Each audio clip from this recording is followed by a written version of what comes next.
있습니다. 오래간만에 한번 학과에 이제 사회적 거리두기가 완충되어 가고 있는데 한영주의교회 오신 것을 두퍼발려 환영합니다. 사랑합니다. 축복합니다. 네, 건너편에 사랑합니다. 축복합니다.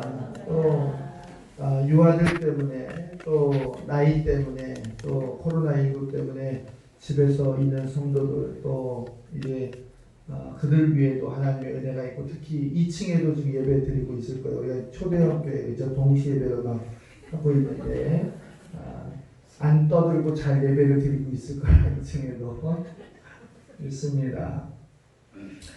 예수님께서 복이라고 하는 것을 이야기하실 때 마태복음 5장에서는 산상수훈에서는 심령이 가난한 자 이렇게 언급하시면서 물질에 대한 복의 개념에 대해서 언급하지 않고 영적인 축복의 회복을 기준으로서 이렇게 많이 이야기하셨습니다. 성도는 이 땅에서 나그네와 같은 삶을 살아가는 것, 그것이 인생이기 때문에 진정한 인생의 복은 어떤 복이냐에 대해서 오늘 본문은 정확하고 분명하게 잘 나와 있다. 하나님께서 기뻐하시는 진정한 복의 소유자가 오늘 4월의 마지막 예배당에 나와서 하나님께 예배하는 저와 여러분에게 임하기를 주의 이름으로 축복합니다. 내일도 오늘도 감당하고 장담할 수 없는 어떠한 하루하루의 삶을 우리가 살아가고 있지만 하나님의 말씀을 사랑하고 지키고 귀 기울이고 음성을 듣는다고 한다는 것은 분명한 회복의 축복의 기준이 있다는 사실을 여러분이 믿으시기를 주의 이름으로 부탁을 드립니다. 오늘 이 말씀 듣고 이 시편 기자의 고백처럼 이제 한없는 축복, 하늘 보좌를 움직일 수 있는 저와 여러분 4월을 정리하고 새로운 5월의 출발의 주인공이 되어야 될 줄로 믿습니다. 어떤 사람이 어떠한 신자가 어떠한 이 백성들이 복을 받느냐라고 하는 것이죠. 이 성경에서는 복이라고 하는 단어를 여러 가지로 언급하고 있는데 특별히 하나님이 피조물 된 우리에게 복을 주셨다라고 하는 것은 하나님의 은혜다. 우리가 잘해서 노력해서 헌신해서 받는 것이 아니라 하나님이 우리에게 주시는 은혜다라는 거예요. 오늘 시편 1편의 말씀으로 크게 네 가지를 볼 텐데 첫 번째로 보면 하나님의 복을 받을 사람은 하나님께 가까이 가야 될 사람은 죄악의 길에서 떠날 준비를 하고 있는 결단의 모습이 있어야 된다라는 거예요. 저와 여러분이 죄악과 상관없는 자유한 자의 믿음을 가지시기를 바랍니다.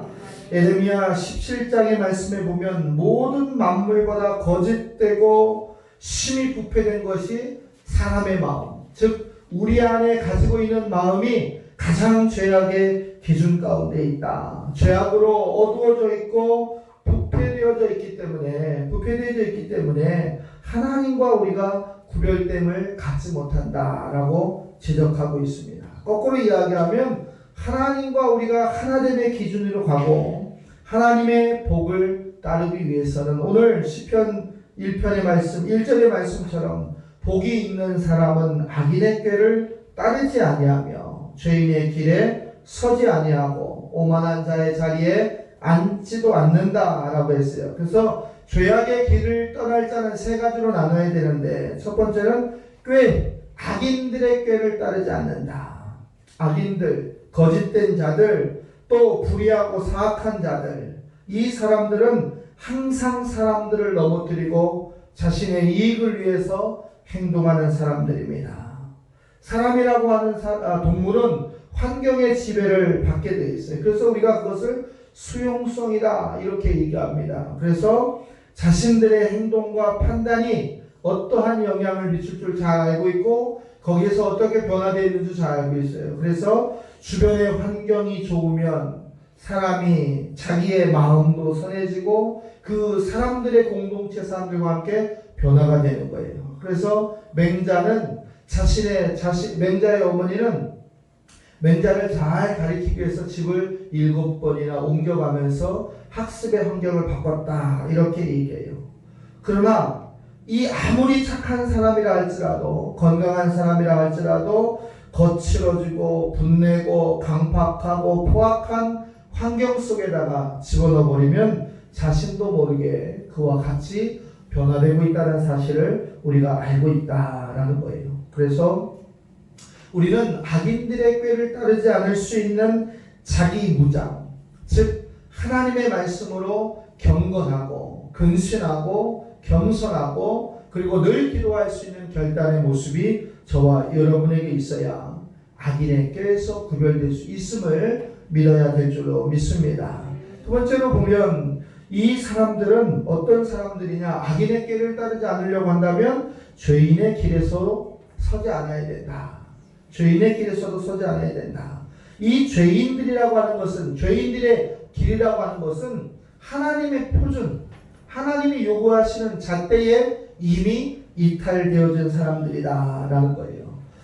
잠언 13장에 보면 죄악은 죄인을 따르고 선한 도움은 의인을 따른다. 즉 의인에게는 재앙이 따르지 않는다.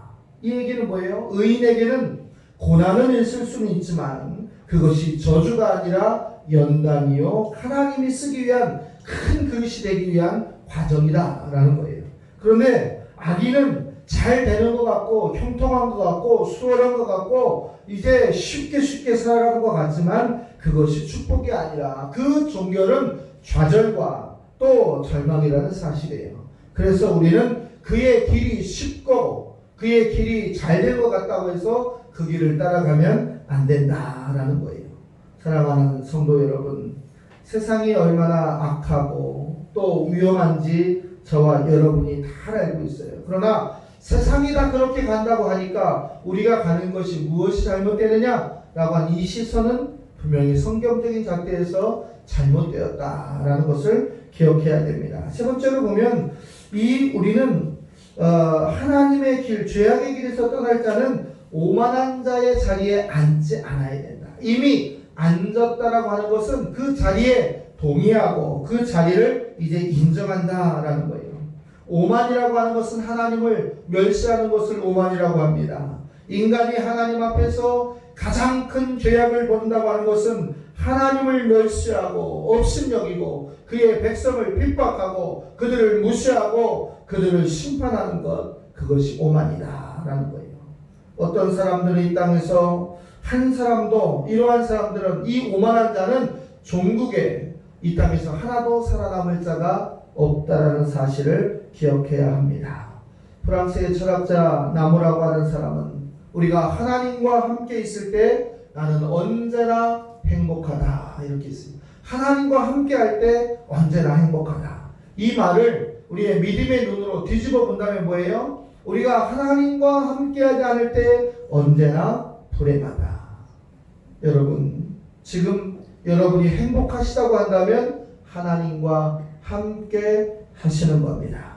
그러나 내가 지금 불행하다고 느낄 때 영적인 진단을 통해서 불행의 원인을 차단하고 하나님과 함께 할 수 있는 행복을 찾아야 될 줄로 믿습니다. 성경의 말씀의 참 행복은 하나님과 함께 하는 거예요.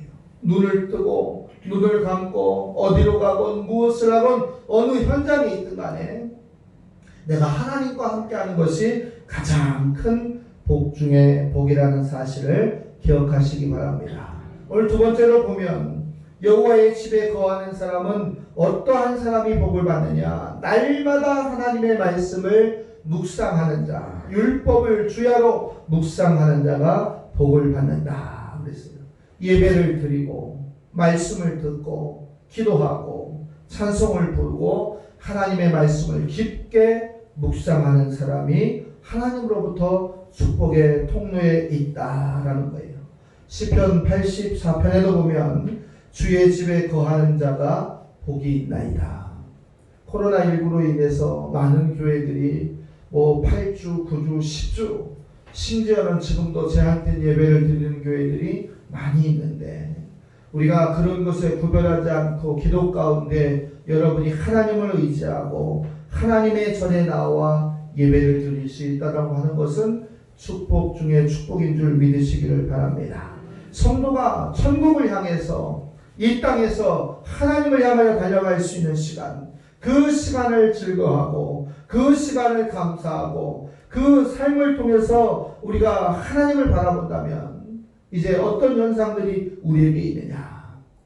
보세요. 이 코로나19로 인해서 대한민국이 양날래가 됐어요. 힘들다, 어렵다, 그리고 이제 위태롭다는 사람들이 있는가 하면 코로나19로 인해서 반전 이익을 얻는 분들이 있어요. 기도로 준비하고 열심히 신앙생활하는 사람들, 어떤 사람들이에요. 남들은 다 망한다 할지라도 일어나는 기업. 남들의 가정은 다 힘들다고 할 때 우리 가정은 건강하게 지켜주시는 기업.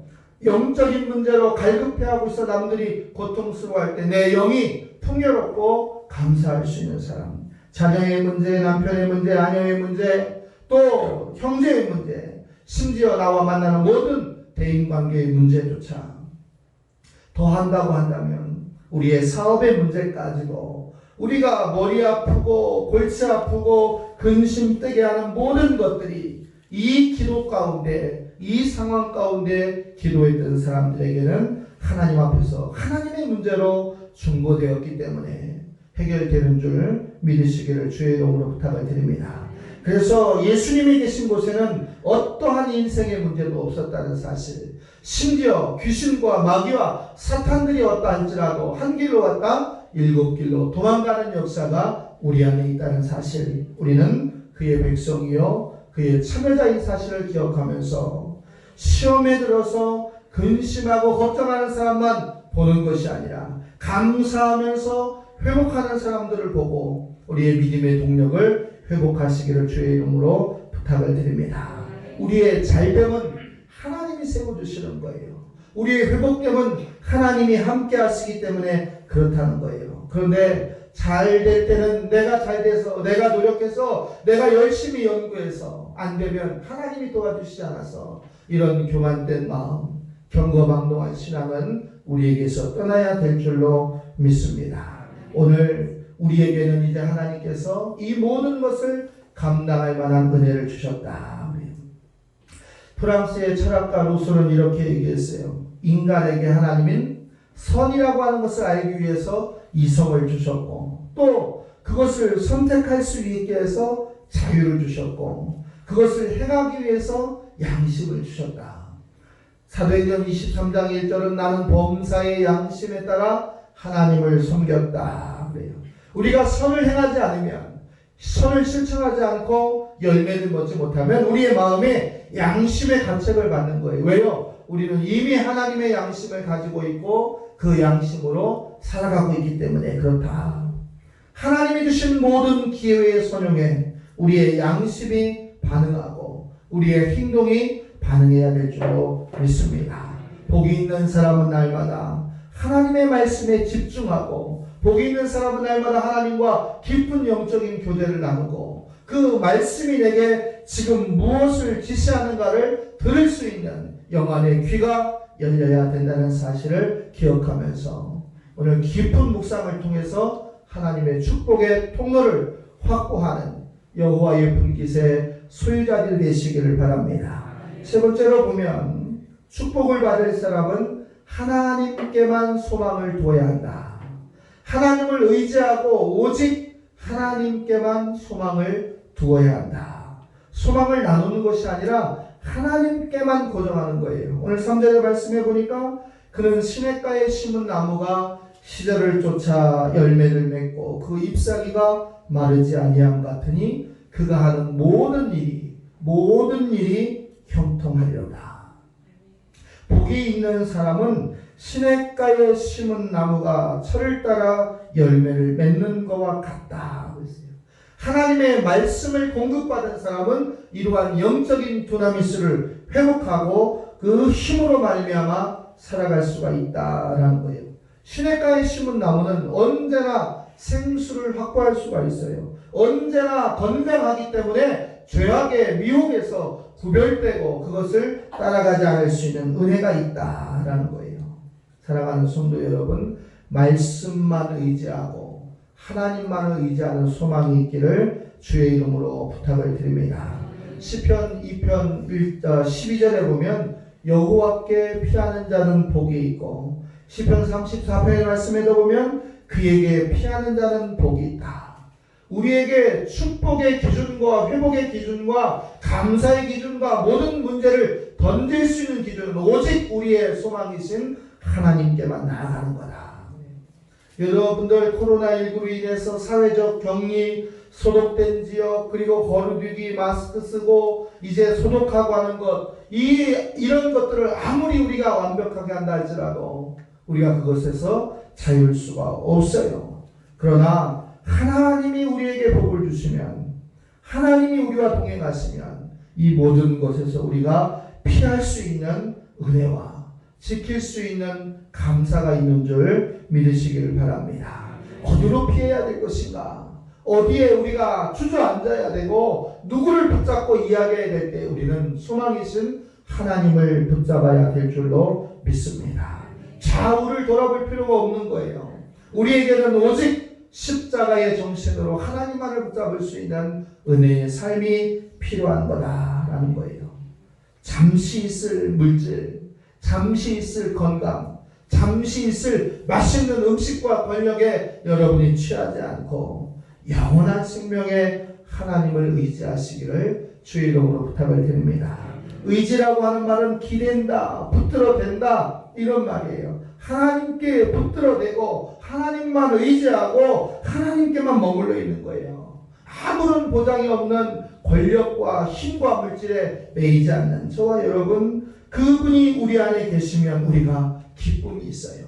그분이 우리 안에 있으면 우리가 안전합니다. 그분과 우리가 함께 있으면 우리가 지금 이 자리에 앉아있는 본질, 천국의 소망이 그 안에 있다라는 사실입니다. 요한복음 14장 6절에도 보면 내가 곧 길이요 진리요 생명이니 나로 말미암지 않고는 아버지께로 올 자가 아무도 없느니라. 요한복음 8장 12절에도 말씀하시기를 또 일러 이르시되 나는 세상의 빛이니 나를 따르는 자는 어둠에 다니지 아니하고 생명의 빛을 얻으리라. 오늘 십자가의 기준, 또 은혜의 기준, 빛의 기준, 또 길이요 진리요 생명인 기준, 예수 그리스도 안에서 하나님께만 소망을 두는 저와 여러분의 4월의 결단이 되시기를 주의 이름으로 부탁을 드립니다. 마지막으로 이러한 세 가지 것을 다 지키는 사람은 하나님의 축복을 받고 인정을 받는다라는 거예요. 오늘 6절의 말씀에 보니까 무릇 의인의 길은 여호와께서 인정하시나 악인의 길은 망하리로다. 하나님의 백성의 영원한 복과 악인의 멸망은 분명히 그 경계선이 있다라는 거예요. 의인은 여호와 하나님께서 인정하시고 축복하시지만 악인의 길은 그 결과에 심판이 있다라는 거예요. 다른 기회가 없어요. 성경은 예수 천당, 불신 지옥 그 잣대 안에서 분명한 답을 우리에게 주고 있습니다. 어떠한 미사업으로 우리를 설명할 수가 없다라는 사실이에요. 오직 하나님께 속하는 것만이 축복이요, 하나님께 인정받는 것이 천국의 열쇠인 것을 믿으시고 그 길 가운데 머물 수 있는 저와 여러분의 4월의 결단이 되시기를 주의 이름으로 부탁을 드립니다. 망한다 이 이야기는 성경에서 이야기를 해석하면 소멸되어진다라는 거예요. 악인의 최후, 믿지 않는 자들의 최후, 우리의 불신앙의 최후는 소멸되어지는 겁니다. 소멸되어진다는 게 어떤 거예요? 바람에 나는 겨와 같이 소멸되어지고 그 흔적조차 찾을 수 없는 것이다 라는 거예요. 말씀을 정리하겠습니다. 하나님의 백성이 되고 하나님의 백성이 돼서 우리가 하나님으로부터 인정과 칭찬을 받는다고 한다면 오늘 시편 1편의 말씀처럼 우리가 예배드리고 말씀에 충실하고 기도와 감사함으로 행할 때 진정한 축복을 받는다는 사실을 기억하고 오직 하나님만을 바라볼 수 있는 저와 여러분 되시기를 주의 이름으로 축복합니다. 움츠렸던 영적인 기직에 마음껏 피시고 이제 기도하는 일에, 말씀 보는 일에, 찬양하는 일에, 전도하는 일에, 그리고 이제 예배드리는 일에 우리의 생명을 다시 한번 집중할 수 있는 결단이 저와 여러분에게 있어야 될 줄로 믿습니다. 죄악의 길에서 떠나서 하나님과 가까이 해야 됩니다.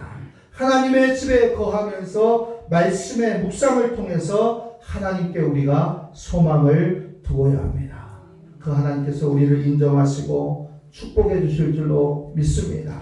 이러한 사람은 시냇가에 심은 나무가 주렁주렁 아름다운 열매를 맺는 것처럼 우리에게도 그러한 형통의 은혜가 그 삶의 주인공이 내가 될 수 있다는 사실을 믿고 4월을 잘 정리하시고 5월에 여러분의 기도의 제목을 잘 쌓아서 출발할 수 있기를 주의 이름으로 부탁을 드립니다. 우리 모두가 형통하시기를 주의 이름으로 축복합니다. 기도하겠습니다. 하나님,